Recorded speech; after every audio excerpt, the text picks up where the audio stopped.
This is the only way to be an alpha.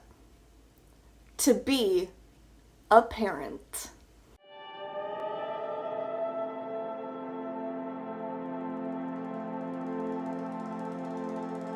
The term alpha male has its origins in ethology with the study of wolves.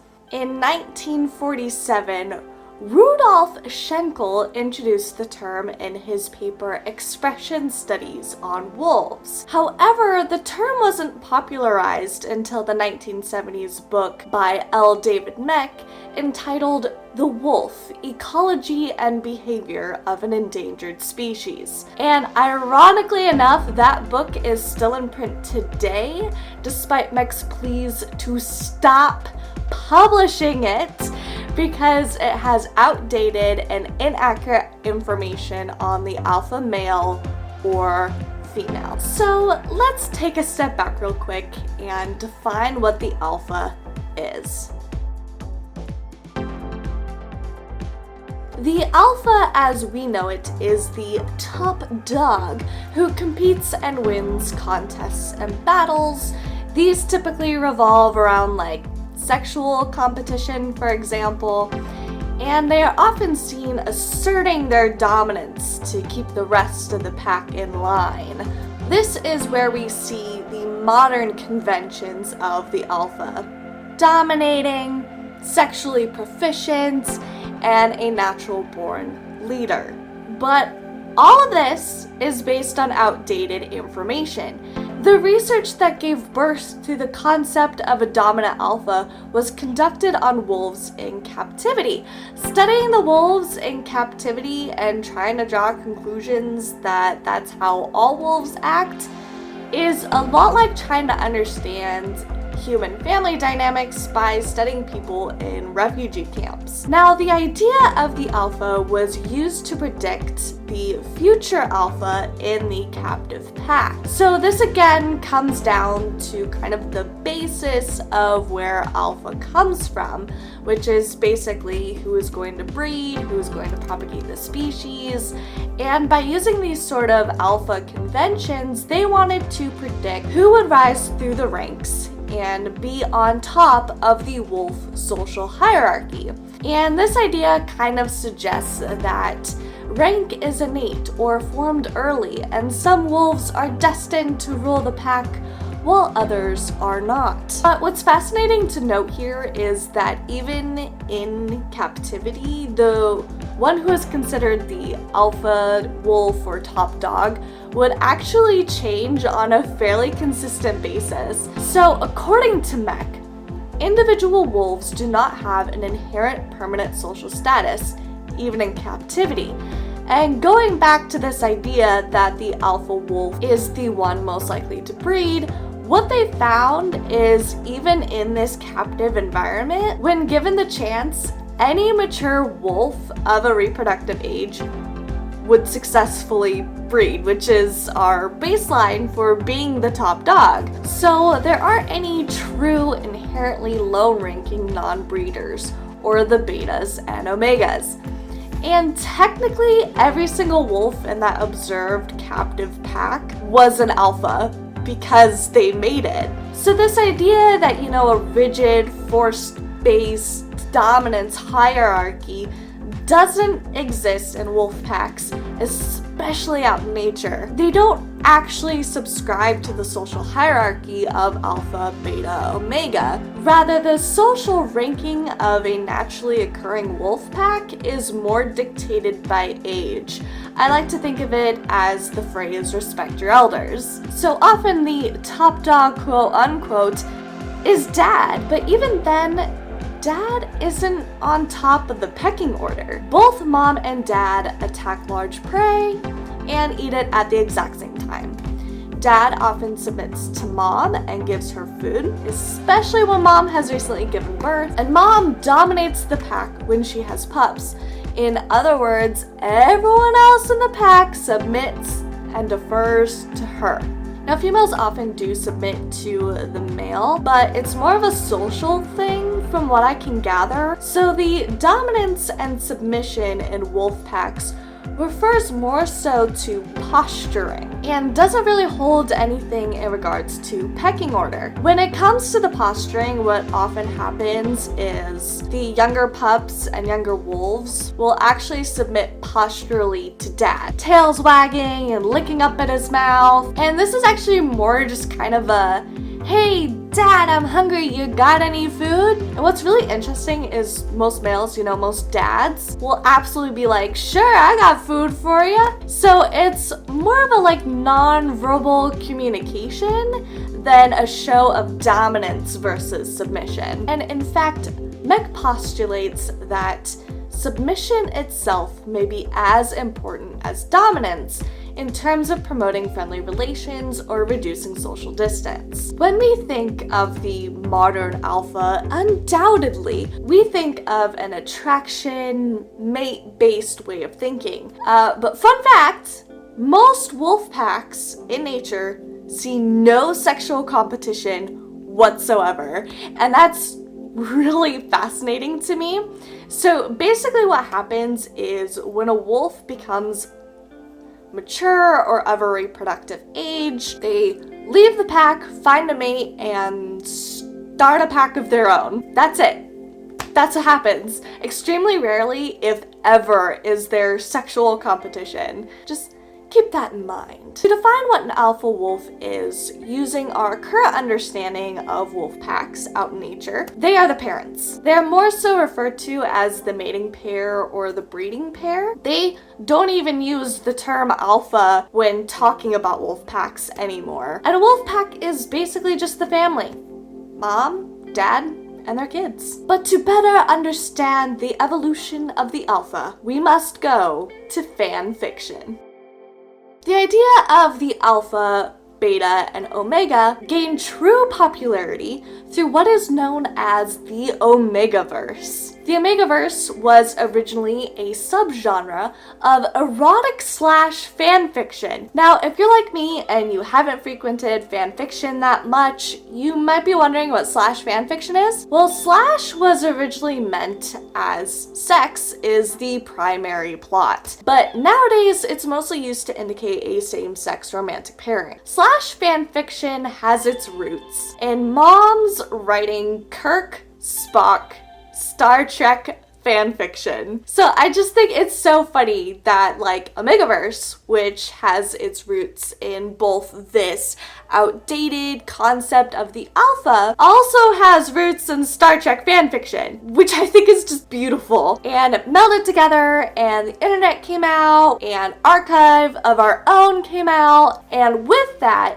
the number of fandoms written about in this /fanfiction subgenre ended up just skyrocketing. And we see our first introduction of the Omegaverse tropes with a supernatural fanfiction. So let me take a step back here and let me define for you what the Omegaverse actually is. But what the Omegaverse does is it pairs people from, let's say, certain classes. The alpha, which is the one we're most familiar with, is the socially, sometimes biologically dominant, physically built, short-tempered natural leader. Then there's the beta, which in Omegaverse fiction can really depend. They can be human, they can be a mix of alpha and omega traits, or they're entirely unique to the story itself. And finally, we have the omega, who is submissive, gentle, and calm, and is generally a peacemaker. I feel like that's the other one that we're pretty familiar with. So to be a little more specific here, Omegaverse fiction focuses on animalistic behaviors in humans, especially with intercourse. Back to that sexual competition, things like heat cycles, pheromones, scent marking, imprinting, breeding, mating rites, and sometimes psychic bonds are common elements we see in Omegaverse fiction. And again, let's harken back to wolf packs in nature.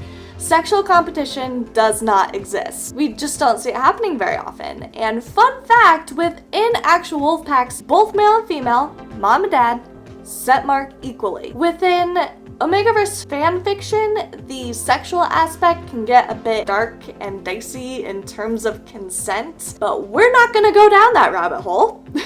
Now, the mating ritual thing harkens back to Omegaverse's origins in Star Trek fanfiction with the Vulcan mating ritual Pon farr, in which the Vulcan male must mate or die. So here we have the very clear inspirations for the trope of the genre. The concept of females going into heat, besides studies of animal mating, has ties to a science fiction drama called Dark Angel, which is really funny because it also stars Jensen Ackles from Supernatural, which was the birth of the Omegaverse, so I find that really ironic. The commercial use of these tropes and conventions began with J.L. Langley's With Caution, and from that publication, it became a separate genre from fan fiction, and the Omegaverse tropes became hugely popular in Japan with things like doujinshis and yaois. By 2011, alpha, beta, and omega were common words in fanfiction, and it saw more use outside the supernatural fandom: Sherlock, X-Men, Teen Wolf, Glee, and the Avengers. And in fact, we actually see movie franchises coming out of this exact same concept. So you can see that this became ridiculously popular. As of 2020, 70,000 Omegaverse fanfictions have been published to Archive of Our Own, and it's seen commercial success too, with being its own genre of erotic fiction. Over 200 Omegaverse novels have been published. And in 2017, a new subgenre gained traction, taking inspiration from the Omegaverse tropes: Dom/Sub, dominant and submissive. You all might be familiar with this from another ridiculously popular book and movie franchise. And that brings us to the modern alpha. The modern alpha really comes from a supposedly observed dichotomy in the animal kingdom, and it's hugely inaccurate and outdated, as I previously discussed. So, to give some classic traits of your good old alpha male, they are the biggest, strongest, and most feared. They're the ones who eat first, and they mate with whoever they want, whenever they want. Alphas always flirt with multiple women to get women to chase them. They're not tied down. Keep in mind, an actual wolf pack's pecking order remains equal, especially among mates. And again, there is no sexual competition. Alpha males are cool, daring, cunning, charming, smooth, physically fit, confident, and dominant, which takes us back to the insanely popular Dom/Sub subgenre. And I want to take a moment to remind you here that even in captivity, if a wolf was of reproductive age, they successfully mated, which is the entire basis of being alpha. Literally, they just needed to be old enough. They needed to be able to reproduce. That's it. That is the only requirement for wolves to be an alpha. Let's continue complicating the whole alpha thing more. Alphas are tall, use pheromonal perfumes. Now I want to pause here for a second to talk about pheromones just real quick. So pheromones are chemicals that cause reactions from others. They're best researched and documented among insects. So for example, ants. They release pheromones to and from a food source, which is why you see a whole trail of ants and they don't get lost. And pheromones are also used to make sure you don't accidentally end up with someone related to you. But fun fact, there's actually no evidence suggesting that humans possess functional pheromones, or that pheromonal substances, like these perfumes that are coming out, directly influence human behavior. But you know what? Go off, Chad. Go buy your perfume. Back to how to be an alpha male. Alphas take up physical space to appear dominant, approach and seduce women they find beautiful for the propagation of their species, regardless of the potential for rejection. Another quick fun fact, social rejection lights up the same parts of the brain as physical pain does, so I think fearing rejection is perfectly valid. Alphas wear nice clothes to show off status, are proficient in self-defense, same bro, and are muscular. I could go on to talk about male beauty standards according to men versus male beauty standards according to women, but that's just way too much of a tangent. Alphas have higher levels of testosterone, which is linked to higher levels of aggression, which is linked to lower attraction from women, but okay, we're just gonna move on. Alphas take risks, are independent and self-reliant, have a deep voice, and exude charisma. Also, alphas never say they're alphas.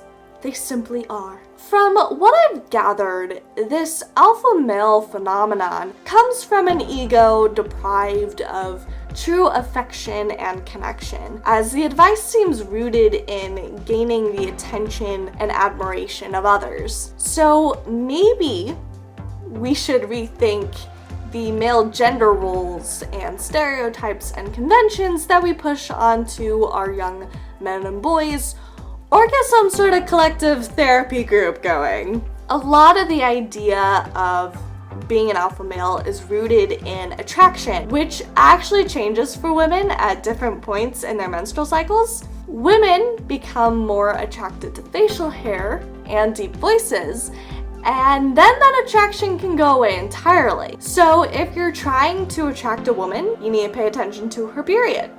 Mark it on the calendar with her and be like, all right, I'm gonna start growing facial hair now. Not to mention that all of this is in the context of cisgender and heterosexual attraction and relationships. You know, looking back on kind of the origins and where it's ended up, it's not too surprising that the alpha male is a popular trend. You have the alpha from wolf packs, which lent itself to the trope of the Omegaverse, and we see a lot of the same things in that fiction bringing itself over to other subgenres such as the dominant and submissive trope, and then finally to the current conception of the alpha. The whole alpha culture has really taken on a life and evolution of its own, because now we have gone beyond these origins in outdated wolf studies and the Omegaverse, because we've started to see the use of terms like sigma male as well. And to me, it's just so fascinating that something like the alpha male and its associated culture in modern day has taken on this life of its own. And even though I find it absolutely ridiculous, it is still rather fascinating. But all of this is based on animal observation, specifically the one on wolf packs, which isn't even accurate. All I gotta say is if John wants to emulate an animal, he shouldn't be surprised to be treated like a dog. I'm kidding, I am just kidding. If we want to take inspiration from the current and accurate information on wolf packs and their behaviors, there really is only one way to be an alpha: to be a parent and loyal to your mate, because, you know, wolves are monogamous. And that concludes the evolution of the alpha male. I, for one, look forward to the trend dying. But until then, just remember, if he says he's an alpha and he's not a dad, he's not an alpha. Thank you guys so much for watching. Like, comment, share, subscribe, all that conventional YouTuber stuff. And I'll see you guys next time. Bye!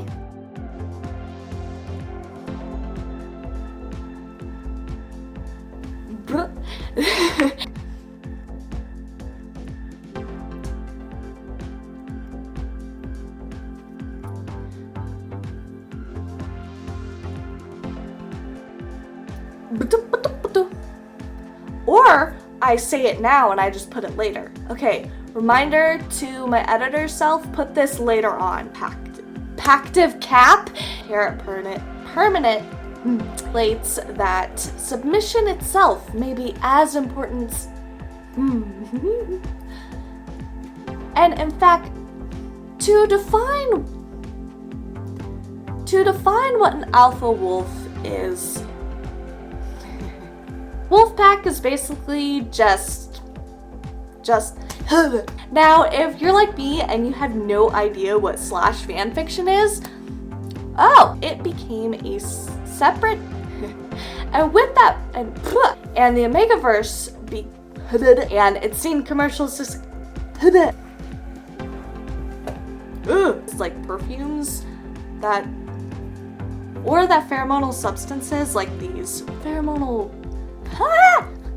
or that you have the alpha from wolf packs, which lent itself to the troop. Just remember, if he says that he's to be an alpha, excuse me,